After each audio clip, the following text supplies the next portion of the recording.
আসসালামু আলাইকুম। Welcome to our channel cook in kitchen. ইলিশ স্বাদে গন্ধে অতুলনীয় এই মাছ দিয়ে তৈরি করা যায় নানান ধরনের পদ। এক মাছেই রয়েছে বিভিন্ন ধরনের পদ। সেই পদগুলো থেকেই আজ তৈরি করব দুটি পদ, মাওয়া ঘাটের ইলিশ ভাজা আর ইলিশ মাছের লেজ ভর্তা। চলুন রেসিপিগুলো দেখে নেই, আশা করছি সকলের ভালো লাগবে। এজন্য মাছগুলোকে প্রথমে কেটে ভালোভাবে ধুয়ে নিব। ধোয়ার পর মাছগুলোকে হলুদ আর লবণ দিয়ে ভালো করে মাখিয়ে নেব। এবার মাছগুলো ভাজার পালা।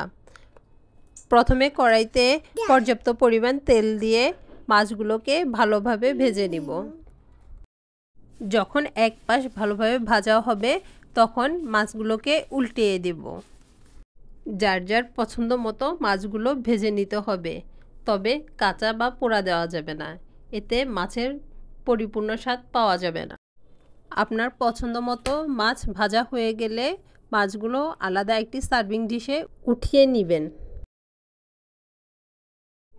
এবার লেজ ভর্তার জন্য লেজটিকে ভালোভাবে চেপে চেপে অনেক সময় নিয়ে ভেজে নেব, কারণ লেজটা একটু মোটা সাইজের এবং ভেতরে কাটা থাকায় এটি একটু ভালোভাবে ভেজে নিতে হবে, না হলে খেতে ভালো লাগবে না, কাঁচা কাঁচা একটা গন্ধ লাগবে। এবার লেজ ভর্তার জন্য 5 থেকে 6টি শুকনো মরিচ সেই ভেজে রাখা মাছের তেলের মধ্যে একটু সময় নিয়ে অল্প আঁচে মুচমুচে করে ভেজে নেব।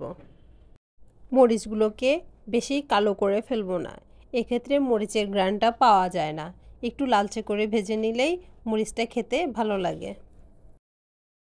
এবার একই তেলে 2 টেবিল চামচ পেঁয়াজ কুচি সুন্দর লালচে করে ভেজে বেরেস্তা করে নিব। এটি লেজ ভর্তায় দিলে লেজ ভর্তা খেতে অসাধারণ লাগে। পেঁয়াজ বেরেস্তা হয়ে এলে পেঁয়াজ বেরেস্তা, মরিচ, মাছ সহ সবগুলো উপকরণ একসাথে একটি প্লেটে সাজিয়ে নিব। সাথে নিয়ে নিব 1 টেবিল চামচ কাঁচা পেঁয়াজ। এটি লেজ ভর্তার জন্য অত্যন্ত জরুরি একটি উপকরণ। এবার প্রথমে লেজটিকে কাটা ছাড়িয়ে নিব। কাটা ছাড়ানোর পর পেঁয়াজ, মরিচ, পেঁয়াজ বেরেস্তা, লবণ সবগুলো উপকরণ একসাথে মেখে নিব। আমি এখানে এই ভর্তাটি কিছুটা ঝাল ঝাল করে তৈরি করেছি। আপনারা চাইলে ঝাল কিছুটা কমিয়ে তৈরি করতে পারেন, তবে এই ভর্তাটি সাধারণত ঝাল ঝাল খেতেই খুব ভালো লাগে। এই ভর্তার সাথে কিছুটা ধনেপাতা কুচি মিশিয়ে নিলে এটি খেতে আরও অসাধারণ লাগে। আমার বাসায় ধনেপাতা ছিল না, তাই আমি এখানে ধনেপাতা ব্যবহার করিনি। সবশেষে দিয়ে দিব সরিষার তেল। সরিষার তেল দেওয়ার পর সবগুলো উপকরণ একসাথে মাখিয়ে নিব। মাখিয়ে নিলেই হয়ে যাবে সেই জনপ্রিয় মাওয়া ঘাটের ইলিশের লেজ ভর্তা। এবার আপনার পছন্দ মতো একটি সার্ভিং ডিশে পরিবেশন করে গরম গরম ভাতের সাথে খেয়ে নিন ইলিশ মাছ ভাজা আর সাথে ইলিশ মাছের লেজ ভর্তা।